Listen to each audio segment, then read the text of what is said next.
and Battlefield of Eternity was banned out by Dropkick Murkys, and Estoril Esports banned out Forehead Junction. So, Brax's holdout is all about the point control. It's worth Estoril wasting no time in doing an immediate Dahaka ban. This should result in Dropkick Murkys banning down the Faustad to eliminate the globals. Draftal Nova. That was in Draftal. Well done. Well done. Dropkick Murkys actually looking to ban down their mascot and ban out Murky. Alright. I'm not seeing that. Okay, that must be a glitch in the game then. Yeah. Bugs for you. Feels good. More production value. No, this time it's the game. It's fine, I can see it, and that's all that matters. Yeah. Now, I think, Dropkick Murkys, should be mentioning before we go into this game, of course, is that Dropkick Murkys won the Division 5 bracket, which is our lowest division, and Estoril Esports were in the top 4 of Division 2. So, unfortunately, I'm expecting this game to be a little bit on the one-sided point of view in the favour of Estoril Esports throughout this game.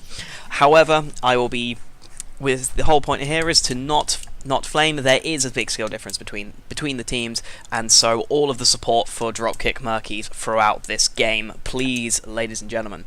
So, we have the Dropkick Murkys have banned down the Gul'dan, leading Estoril Esports to go an immediate Anubarak pickup. Yeah, Anubarak is one of, if not the strongest tank in the game right now. Still. What Cocoon is just such a polarizing ability for team fights if used correctly, that you can just basically win every single team fight. And with Gul'dan gone, that's already one of the heroes that can pretty quickly burn down one of the Cocoon with his Drain Life, and like Anubarak is just overall a very strong first pick here.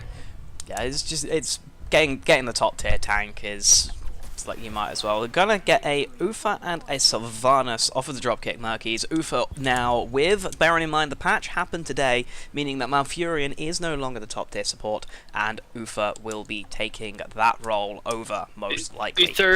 Uther reigns supreme. He is already doing this at the mid-season brawl right now, and that's going to continue until Blizzard decides to finally nerf Guardian of Ancient Kings.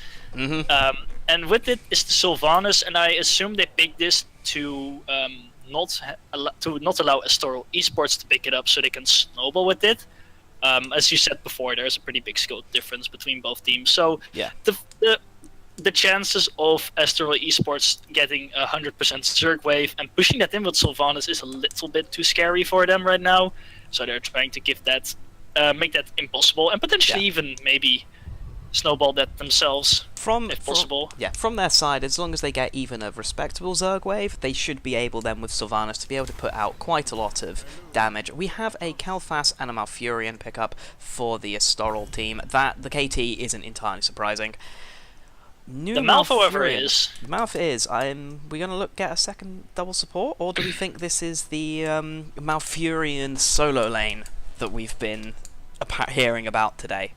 I don't know. I am, as most of you, if you don't know, Malfurion has received a few major changes.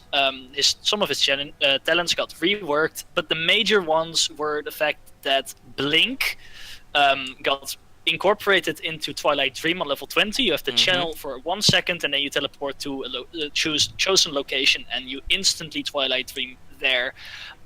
However, Twilight Dream did lose its additional mana regen, and Malf also lost Cleanse. So if Dropkick Murkys can build a very strong CC comp, they may be able to actually blindside Genji ban. Team Estoril with that. Yeah, Genji ban is pretty reasonable. Honestly, on Estoril's side, what I'd actually quite like to see now is just get the put Malfurion in basically range damage mode. I know you've got 2 mages knocking around effectively. I would like to then see an Oriole to pair with the KT, and then just send a Sonya or something up to solo lane on the top lane to just secure Estoril's basically dominance of the map. Currently, even though Malfurion has been nerfed in terms of cleanse, the regrowth has increased in mana and has dropped 3 ticks.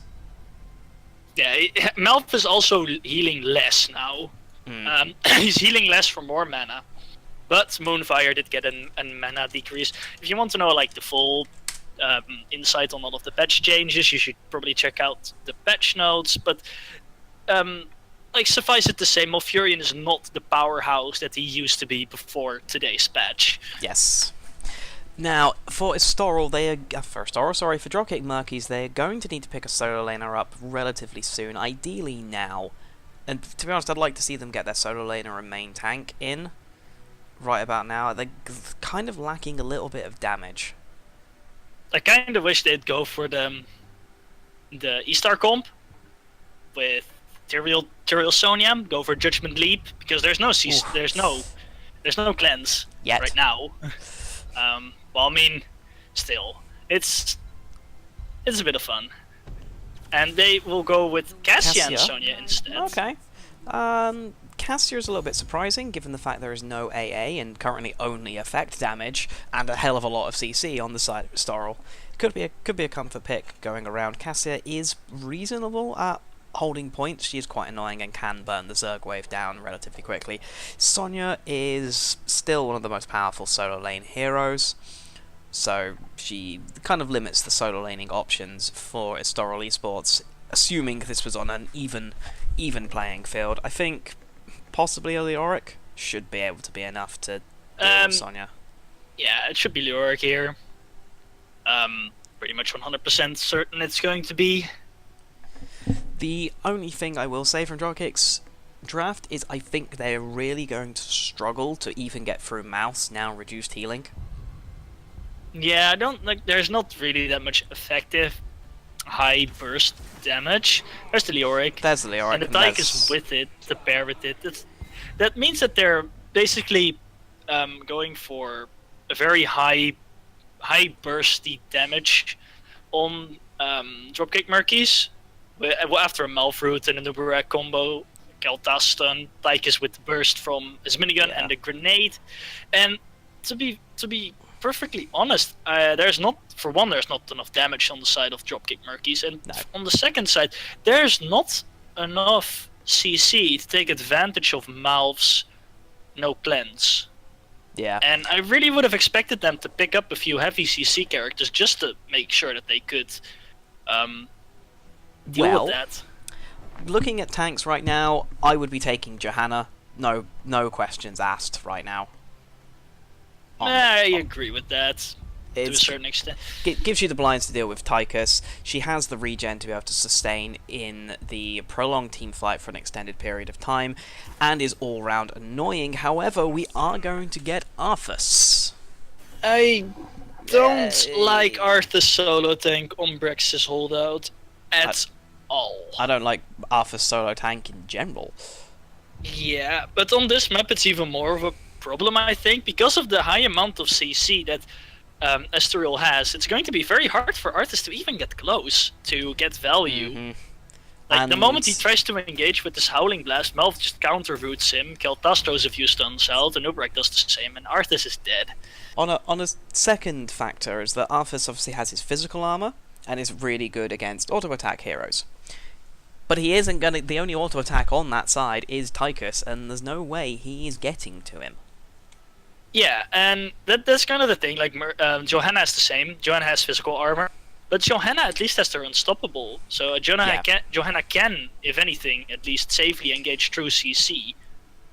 So yeah, I'm fairly surprised by this. I tend to find personally the two best tanks for Braxis holdout is generally Muradin and Johanna, just because they're so immovable and so regen-y, and Muradin can just keep, Muradin in particular, oh, I'm low, walk away, count to 5, come back in again with full health. Johanna, you've got the regen globes knocking around in their generators, so you can get your stacks up very, very quickly. Arthas would make sense if they were going up against a Greymane, or any other heavy auto-attack melee assassin, but unfortunately it's just not there. Yeah, but even then, Johanna would do the job just as well, if not better, and she provides a blind for Cassia. yeah, to power up Cassia. I was kind of expecting almost like a double, like a melee and a double support in a damage position. It must be a comfort pick. That's the only thing I can really say about it. Now, unfortunately, I haven't been able to. Elliot Hobbs has not been updated yet, so we're just going to have to kind of take a little bit of a guess on what Malfurion is doing, because it may or may not be necessarily accurate. Now, looking at initial layouts, we are going to have a Sonya going up top, currently running on Dropkick Murkys in the blue side, with Celtic playing the Sonya. We have Valio on the Sylvanas. We have that guy playing the Cassia. Nelantara. Thank you. Woodan playing Ufa, and Elamont is playing Arthas. I like what Estoril is doing. They're holding in middle, waiting for Sylvanas to reveal herself, waiting for Dropkick Murkys to basically to commit to a lane before they commit their own forces. And they realise, of course, now we've got the standard split going on, and they're going to rotate down. Speaking of Estoril Esports, on the right side, it's Hydra on Tychus, Acronix on Anubarak Gydro, on Malfurion Fabium, on Galthas, the Fire Mage himself, and in the top lane, Zorak the Axe. Interesting name. On the Orc in the top lane. And my axe. And Living Bomb. Spread already. Now, in terms of talents, we are going to see a Wave of Light build from Ufa. We have no massive surprises in any talents there by any one person, except for Malf, because I don't really know what his updated build is. But Shando's Clarity is, I think, a little bit surprising. I personally would have preferred to play with the Moonburn here, because it gives you, again, more Zerg reduction. Leoric's gone for the block against the Sonya. Anubarak has gone the Regeneration Master and already up to 3 stacks, as there is no massive effect damage on the side of Dropkick Murkys. 5 stacks? That's ludicrously quick. Cassia already. How did he just get 2 stacks from one globe? Oh, I think it might be bugged. I'll keep an eye on that for me. And the globe generator may have done it. Maybe. I'm not sure if I saw him get a globe from there. But anyways, that's the first blood of the game as Cassia gets taken out in the bottom lane by Galthas' Living Bomb. Yep. And the first beacons are starting off right now. That really was just finishing her off. Realistically, we weren't getting. She was already been CC'd. KT was realistically just finishing the job that Tychus started. Yeah, exactly. It appears that it's not bugged, the globe as well, since the last globe that Anubarak took actually gave him only 1 stack instead of 2, so I must have missed the globe generator. He just got another stack from something. Yeah, from one of the globes again. I was keeping an eye on it. Okay. It's actually working as intended. Luckily. Okay, cool. No bug ups. Oh, as Wodan's taking a lot of damage, he's not going to die yet. Almost 200 health.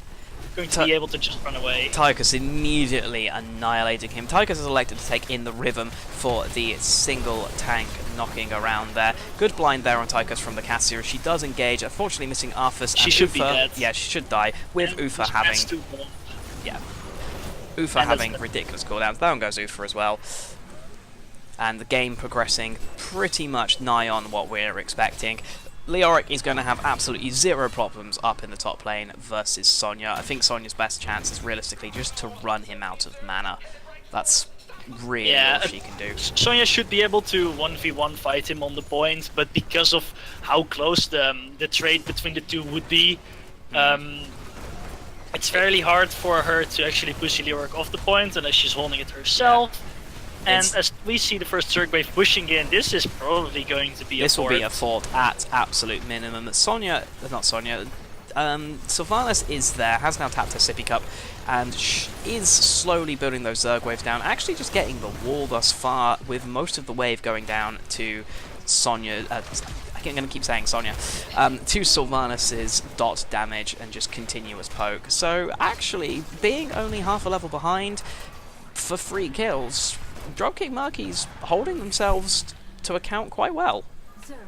Yeah, fairly good defense here. If there is a pick on the Uther, or anyone else at that point, then that is definitely a fort. But Estoril Esports a little bit too chunked to actually try and force that fight there. Yeah. We see level 7s dropping for them now as well, as we see That's Kaltas a dead proceeding Ufa. to get further and further on his convection. 11 stacks already. Yep. Yeah. Lyca's actually going in the rhythm on level 4. Now that's an interesting pick, since you usually see the bigger they are. But with the lack of any really super high tanks on the side of Dropkick Murkys, excuse me, I guess in the rhythm is not a terrible build. See Fleabag or Relentless Soldier now. You see a little bit of a fight break out. Cassia are going to get chunked down to about a quarter of her health. It's going to be just fine, however, with Uther's heals. Yeah, and she does have Ring of the Leech now as well, meaning that any damage that she does do to blinded targets will heal her for a amount. She's going to go for the extra Fen damage. That is about to be a dead Cassia with an Uberak going down on her. Roots missing. Cassia is Stun missing as well. Ooh, don't spread bomb. Good boy, Wildan. Good boy. Yeah, we see the fight in the bottom lane going on Let's slowly. As we see Strangling Vines on level 7. Now, however, because of the alley ops, this might not be true. This might just be like an entirely different build than we're actually seeing here. Yeah. But Strangling Vines giving is accurate. less healing. Oh no, it's actually accurate here. It is actually enemy accurate. heroes. Yeah, actually, enemy heroes rooted by intending roots receive 30% less healing, which is a very strong talent into Uther and Arthas actually, because Arthas has a lot of sustain if he gets rooted down, and he will get rooted down. Yes. Oh, I like what Hydra's doing here. He's trying to pull a Wooby. Trying to stop their towers from actually taking damage and trying to stop Soul. Yeah, pretty just by letting the minion tank the minions for a second. I think what Dropkick Murkys is lacking, unfortunately for them, Macronic's falling down a little bit low. He does have the Anubarak burrow, so we'll be able to get out of there. KT doing a load of chunking. The armor from Ufa with Guardian of Ancient Kings now I think is actually going to be able to help whoever does get hit by that chain CC.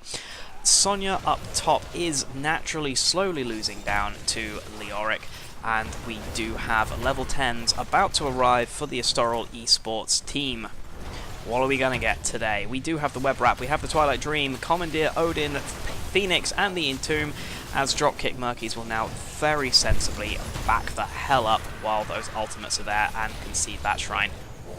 Yeah, we see standard ults coming out from Estoril Esports, not taking any risks here against Dropkick Murkys, just making sure that they get the best possible team fight. Tychus already has 87 stacks of In the Rhythm. Oh wow, it says 0 for me on my screen. If you actually select him, and then you can see the stacks, he is up to an extra 2.5 seconds already.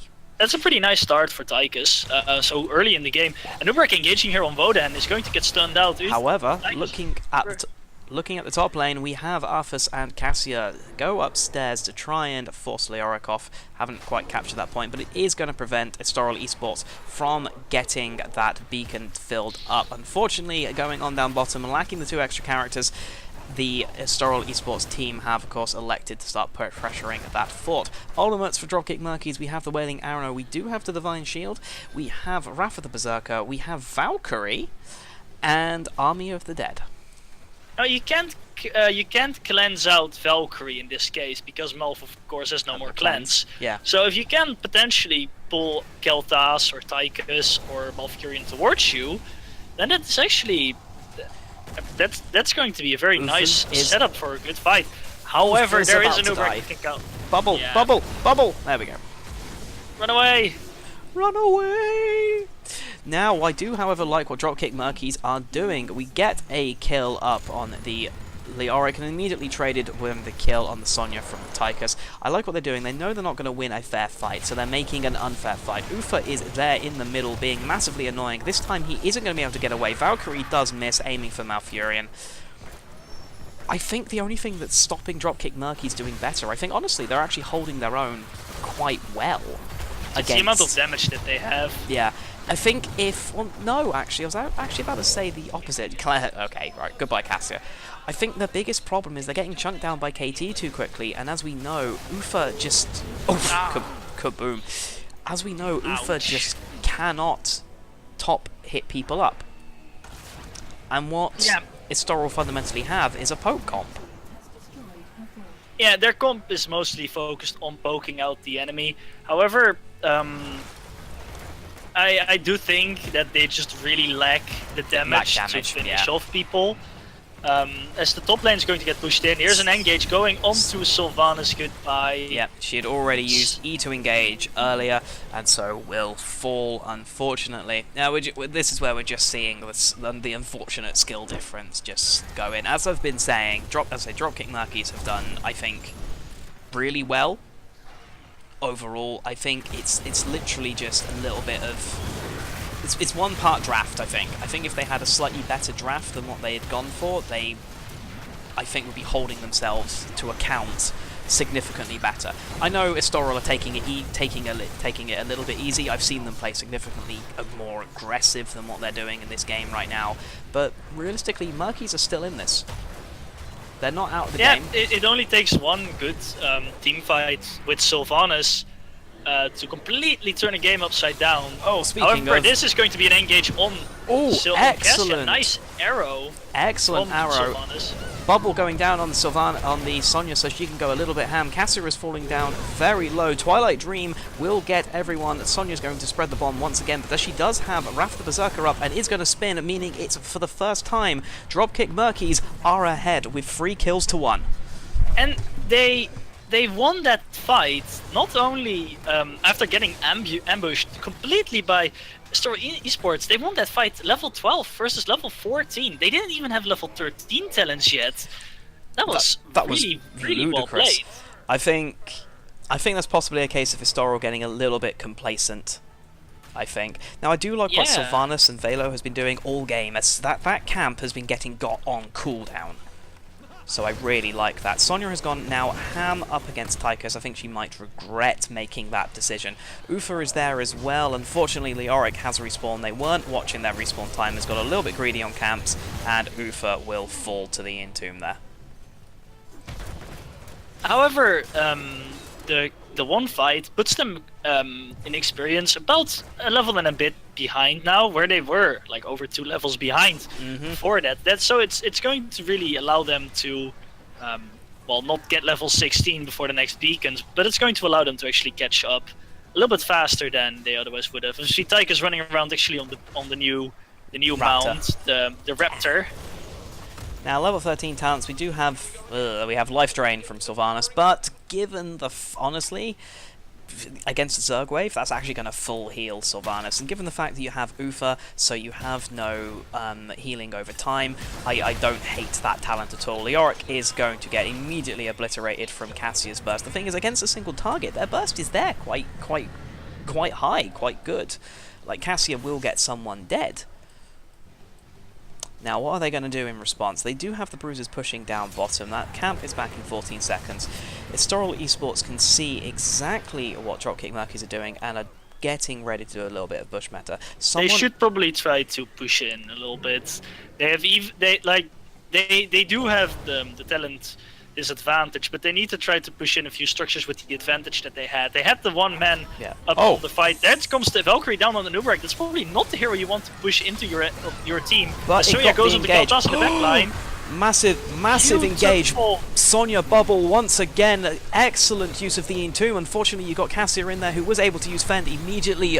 Sonya with the Ufa backup and the Wrath of the Berserker going absolutely ham. That will be 4 for nothing on the side of Dropkick Murkys. What the most beautiful thing about that fight is that not the Wailing Arrow in itself, the bubble on Uther, it stopped the Malfurion Twilight Dream from hitting Sonya as she was going absolutely ham in the backline. She got stunned by Kalthas and instantly got the bubble as Malfurion was charging up the Twilight Dream. That was absolute perfect play from Wodan on the support there.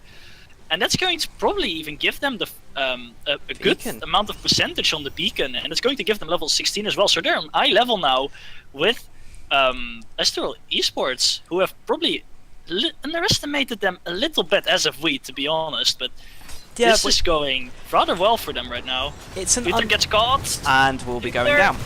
He will die here. He will die, yes. They have been a little bit. That will be the Entomb up on the Cassia with its bullshit low cooldown, and that will be a Cassia going down as well. You've got someone else in the bubble, which I do believe is Sylvanas, who will be able to get away. There goes their false Cassia. Estoril Esports now taking complete revenge and having absolutely none of that. Thank you very much.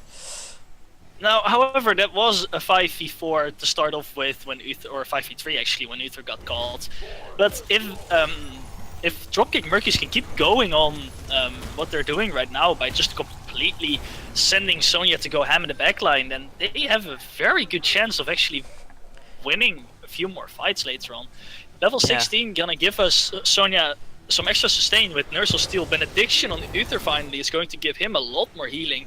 Yes. Sylvanas going for Cold Embrace, so the target of her Shadow Dagger, in which she actually spec'd a lot with Lost Soul as well, and 5 Train. Preventing it. Uther going to get caught again. He should have Divine Shield himself, but that's it's not going to be him. enough, as he's going to fall into the roots. Unfortunately, a wasted Divine Shield. I think the problem that Dropkick Murkys, yeah, that's a dead Sylvanas. I think the problem Dropkick Murkys are having is just simply that it's macro on the map. It's macro on the map. That's simply all it is at this point. Their teamfight is pretty good. really good. Yeah, considering they're up against the Division 2 team, their teamfight is really good. Yeah, this is not anywhere near as close as this game should and could have been. So, to be honest, I think Murkys after this game can hold their heads high. Huge props already, like winning, like pretty much going eye to eye with a team like Estoril Esports, who was, I think, 2nd seed of Division 2. Yes, they were. My that was a really good Entomb from Leoric right there. Art is going to fall as well from there. Sonya going to try and spin, but that's going to be game number 1 going over to Estoril Esports, because there's no way that Uther and Sonya are going to kill 5 people and the Zergs that are still on the core. Yeah. But that was a really good lot showing. Closer than it had honestly any right to be on paper. Yeah, we're talking on paper effectively. To use football as an example, we're effectively talking there Southampton playing someone in someone in like Division 1. Top feeder there is your Uther, with Tychus taking the 1 clean sheet. Now, what this means, of course, is that I will now update the score. And this means that Dropkick Murkys gets to choose whether they would like first pick going into the next map, or whether they would like to choose the map. Excuse me, I have hiccups. Let's find out what they would like to do. Now, while this is going on, ladies and gentlemen, we can say at this point, of course, that the Heroes Lounge team is going to be at DreamHack. We have lots of lounge members going over to DreamHack over this weekend, including Cosmic, Rob, Caster, Baez, pretty much the entire Potatoes team. There's loads of people going. They've got themselves a nice little party house. So if there's going to be a Slotcast episode being filmed there as well. So if you want to go and say hello there, maybe ask a few questions for the Slotcast, go over, say hi, ask the question. Maybe they'll even get treated on the cast itself. So don't hesitate to go over to the lounge house and say hi. Look for the t-shirts, everyone. They will be wearing their Heroes Lounge t-shirts, and we'll be going to Infernal Shrines for our next game. Now, also what we can say, of course, is that the main event of our Heroes Lounge playoffs is going on the weekend of the 24th and the 25th of June. That is the weekend immediately after DreamHack, so next Saturday the main action kicks off. Dropkick. I've made the lobby already. Never mind. Have you made a lobby as well? Yes, I have. I've now made a lobby. I'll join you then. I've now made a lobby. The other thing to mention, of course, is that the new website is live and Season 4 sign-ups are now open. If you would like to join Heroes Lounge as an individual or as a team for the next season, then please go to the website and sign up. Of course, if you have a full team, then you can get yourself then you can go in as a full team. If you do not have a full team, you can swap with Thalo. Swap team. You, Hide, sort this out. Sort this out. If you would like to go in as a solo, you'll be signed as a free agent, and you will be assigned a team when sign-ups closed, equivalent to your skill level. If you do have a small group of friends, if you have a whole group of 5, everyone sign up, someone can make your team, designate them the captain, and they can go and get that sorted, and you can be friends playing in Heroes Lounge. If you only have a group of 3, then you can still go and make a team, fill up what you can, go advertise on our Discord, and if you are still lacking spots by the time the sign-up's finished, then you will be assigned free agents to fill in your roster. So everyone can participate as long as you wish to. Now, teams are just getting themselves in the lobby and together. What other news have we got? I don't know. There isn't currently a calendar going on, so I can't really say what's coming up over the next days. We still don't even have color-coordinated division templates. I still don't know why everyone has been asking that. It's like the most... It's the most... correct the scoring. Yeah, you're right. It's been evolved pretty much into a meme now. Yeah. But, yeah, you're right. I it is put the pretty score. glorious. Okay, I've rigged Dropkick Murkys to be winning one, so I will fix that. What? They didn't win last game? No, apparently not. Kappa. I'm also have someone on Twitch chat has asked if I have a vagina. Near enough, I think. Close enough. Might as well. Right, we're leaving that. That is such a fucking good question. Hey, my hair is glorious. Now, while we're waiting for Estoril Esports to get their last member in the lobby, I'm just going to quickly go into a break screen, turn my lights on so I don't completely break my eyes, and we'll be back in a couple of moments when we're ready to go.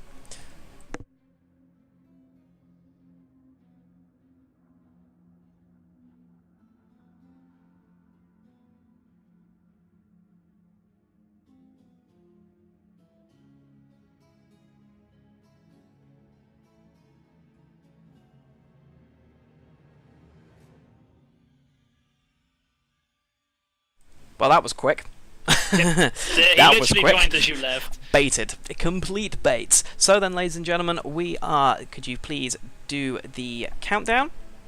Make sure both teams are ready and do the countdown, as we will now be heading into the Infernal Shrines game. Estoril Esports will be having the first pick once again for this game.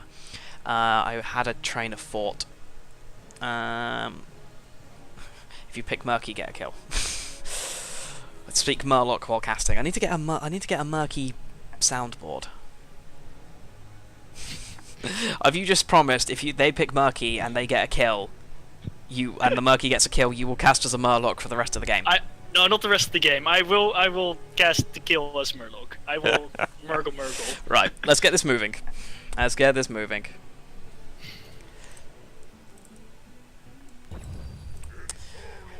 So, ladies and gentlemen, Infernal Shrines, we're seeing once again a little bit of point control. Clearance is also of an extreme high priority on this map, so we're likely to see similar drafts and bans to what we were having in the last game. Estoril Esports, of course, having the first pickup, as Dropkick Murkys elected to have the map pick. The Tahaka ban, again, for Estoril Esports. This time it should definitely be the Falstad ban, but it does look like they are going to ban Sylvanas, once again wanting to prevent that snowball from Estoril Esports.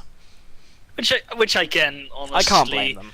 I can't blame them, as well as the fact that Falstad has really fallen off lately. he is seen next to no play anymore. Yeah. There's not. It's I think mostly to do with the fact that Genji is such a strong hero now. Genji absolutely demolishes Falstad. He can't run.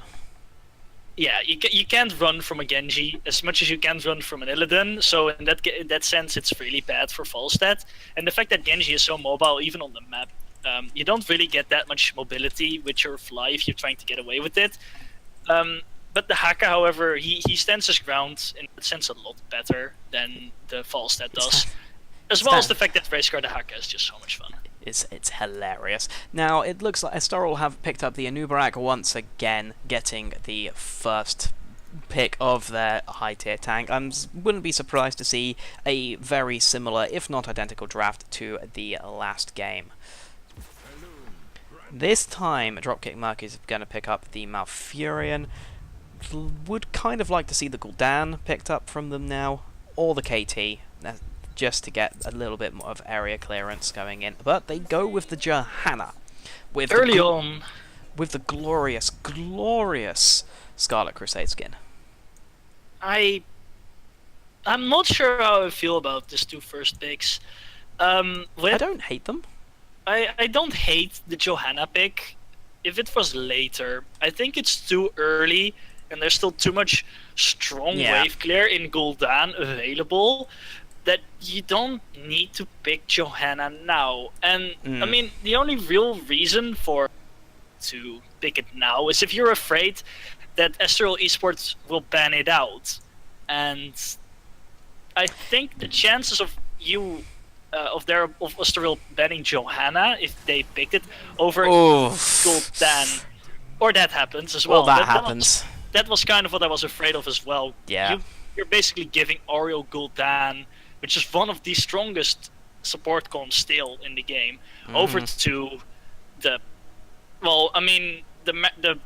team that already has the Anubarak. You're basically giving them top tier heroes on every single slot right now. Yeah. Now, there is an argument to say, of course, picking up the Johanna early, she is still really good at the Shrine Control, with the Condemn being able to get multiple minions, being able to draw people in. It wouldn't surprise me, as I say, to see the KT here, or if they're feeling really frisky, get the Jaina. I still don't hate the Johanna. Given Arthas' performance during the last game, it's like, while quite a lot of the rest of the Dropkick Murkys team were standing out in terms of what they were able to do against a massively higher ranked team, it's like, for people who don't know the divisions, fundamentally what we're having here is golds going up against high diamonds, low masters. That's fundamentally the skill difference we are looking at here. I think you should have banned, in this situation, they should have banned either Sonya or Leoric and picked the other one. I would have swayed towards the Sonya ban and the pickup of Leoric a little bit more, because if they don't ban Leoric themselves here, Estoril, you're basically giving over the one of the two strongest solo laners in the game to Dropkick Murkys. And with the other one banned, and the Haka also being banned, how are you reliably going to counter that at that point? That is kind of like it's kind of like a draft strategy that they obviously didn't choose to go for. But I don't really think draft strategy from Division 5. There is, however, an argument to say, because they have got rid of Arthas, we could be looking at a hard engage auto attack melee team from the Dropkick Murkys. But they have Johanna. Greymane is still on the table. Yeah, with Galdas Blend out, Greymane is still available. But like what you were saying, with the high engage melee comp, then why would you pick Johanna? Because Johanna doesn't fulfill anything in the high engage melee comp. Because Johanna doesn't have that much engage, necessarily. But equally, you can still have Greymane play defensively, play with Cocktail, and when the enemy team hard engages, then Johanna works really well. Will keep people locked down long enough for Greymane to get someone dead. That's the only assumption I can make. That being said, Arthas with his dot damage, continuous AoE on that shrine with those minions is the last thing you want with a Gul'dan knocking around already. That is fairly true. I I have to say I'm very scared for the draft of Dropkick Murkys. I think the only thing that can really salvage this draft is to hope that they that their solo lane, that the solo lane for Estoril kind of gets ignored. There we go. Falstead and Varian. Okay. But that means that you're putting Falstead in the solo lane already, pretty much, because you're not going to pick up Sonya or Leoric here. You don't run Falstead solo DPS. You know who's technically available right now? Murky? Technically, yes. I was actually thinking Thrall. Troll. I'm not sure. Updated. I'm not sure. I've played Troll on the PTR, and I am not convinced by his strength yet. Honestly, like the 2 games that I did play with him obviously aren't enough yet in his PTR. But I feel like Troll isn't really that much more viable than he was before. I mean, we'll have to see what really happens and what the strongest build over is the next week. Works against. Yeah, I'm Exactly. holding all judgments realistically until next week, when people have actually played, experimented with talents, and the numbers have settled down. So finishing off, come on, Cho'Gall, damn, there's your Thrall. Actually, there's your Troll. Ooh, that's means heavy Troll's engage. rotation. That's a rotation Troll. Yeah, it will be. You're going to try to look for kills on rotation here Yeah, with this comp. I expect it'll be Earthquake as well. Now, I would really... I actually don't think it will be Earthquake. I think Sunder on hero like into this comp works really well. That is hard engage now, which actually could be really difficult into a Johanna and Varian combination. But you already have Cocoon. So if you Cocoon the Melf, or the Johanna, or the Varian, or the Falstead even, if he goes Gust, you just hard engage on the rest of the team with Sundering, and you just kill There's them. the Greymane I was expecting. Particularly now they had Varian Taunt plus Greymane. That's... First bullet. It's not a... there's your hurts. solo laner, in the form of Greymane.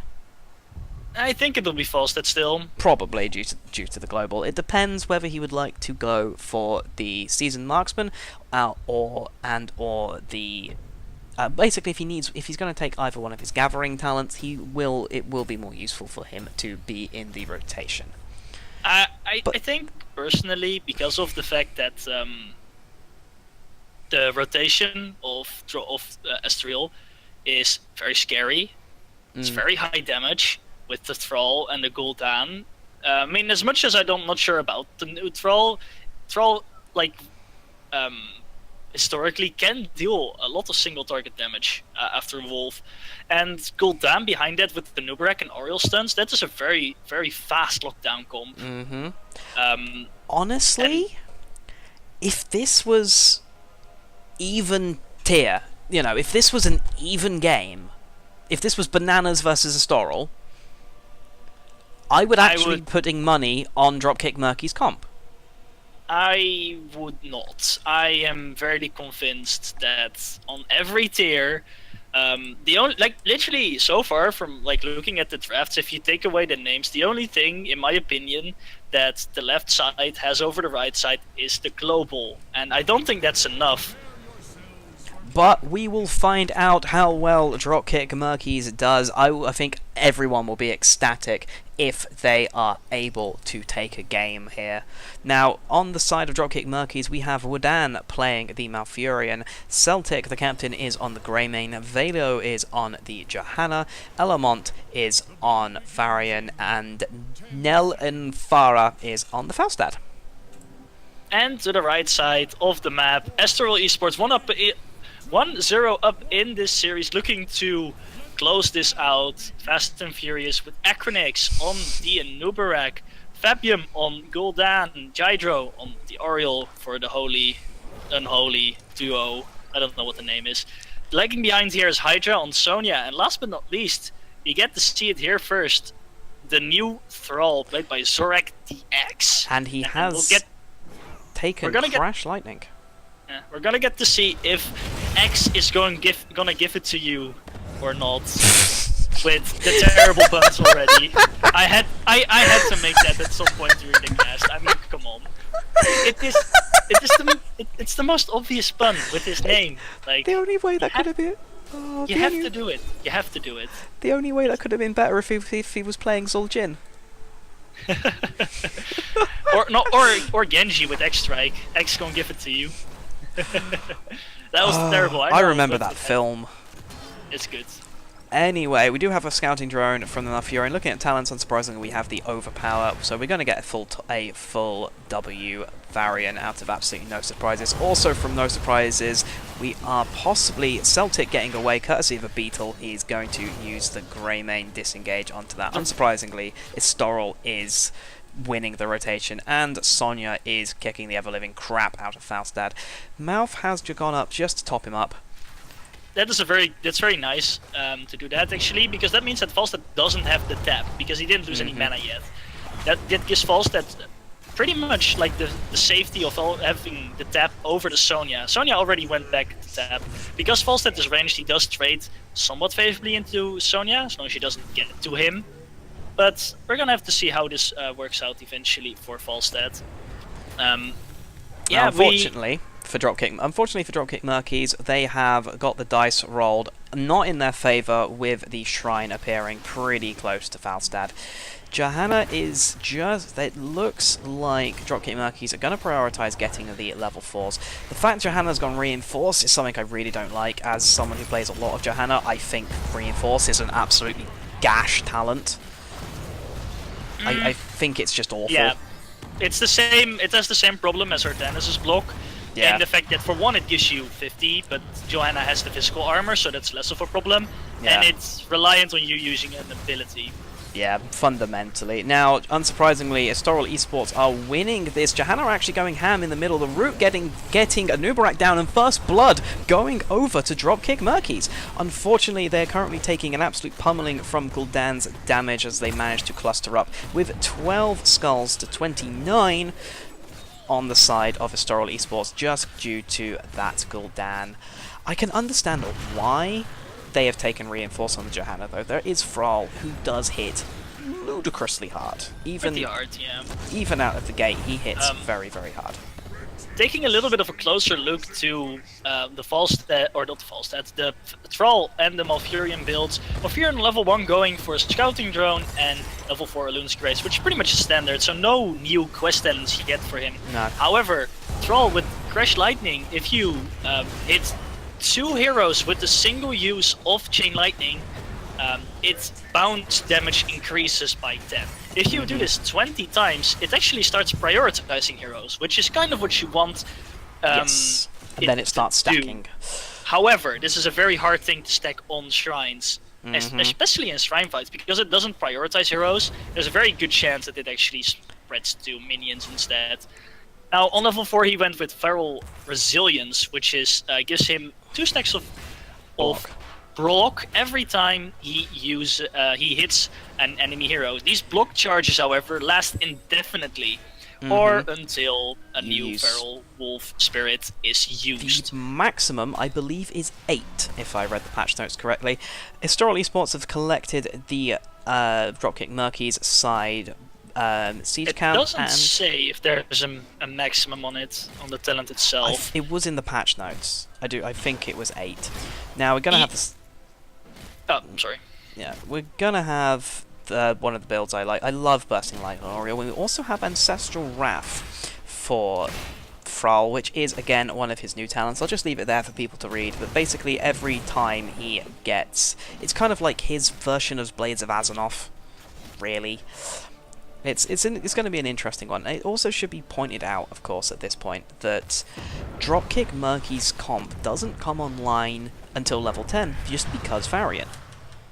Yeah, exactly. And with the builds that they have gone for, with Falstad going for auto-attack build, Greymane, of course, having very high burst from Inlof himself, but if you get Taunt and Cursed Bullet and Hinterland, Someone's dead.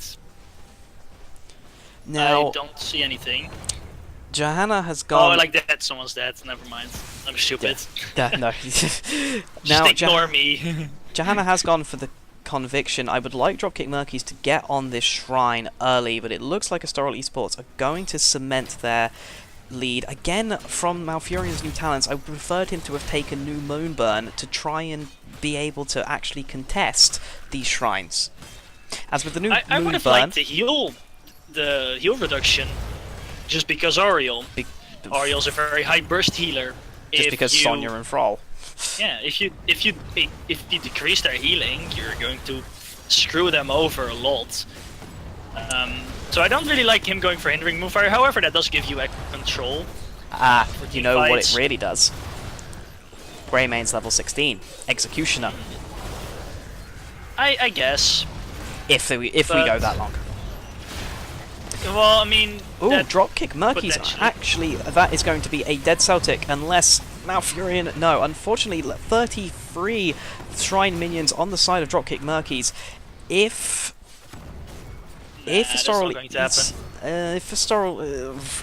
Esports will zone that massively out. We see leap from Sonya. That is going to... And Thrall's holding back right now. But leap, that really tells me that this is probably actually going to be Earthquake. Because if you Earthquake a few people, that is going to be a free leap, basically. Yeah. That's going to be free value. However, Sundering, in a certain extent, does the same thing. Earthquake. It is Earthquake.